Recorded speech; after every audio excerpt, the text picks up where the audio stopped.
தமிழ்நாட்டு மக்களுக்கு இந்த இடஒதுக்கீடு உரிமையா வழங்கினதும் இதே நாமக்கல் மாவட்டத்தை சேர்ந்த திருச்செங்கோடு பகுதியில் இருக்கிற ஒருத்தர் தான்.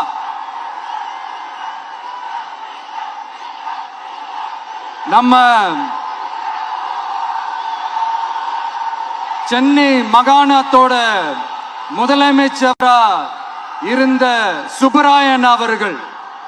அவர்தான் அந்த மாபெரும் மனிதர். தமிழ்நாட்டு மக்களுக்கு இடஒதுக்கீடு உரிமைய வழங்கினதுல இவருக்கு மிகப்பெரிய ஒரு பங்கு ஒன்று இருக்கு.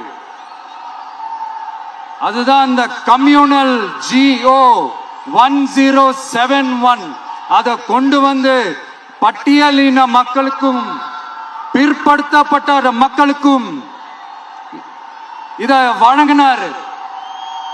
அதனாலதான் அவர் முதலமைச்சரா பதவியேற்றதுக்கு அப்புறம் முதல் தமிழர் அப்படின்ற அந்த பெருமையோட சொன்னது மட்டும் இல்லாம இதே நாமக்கல்ல அவருக்காக ஒரு மணிமண்டபம் கட்டுவோம்னு வாக்குறுதி நம்பர் 456 கொடுத்தது யாரு?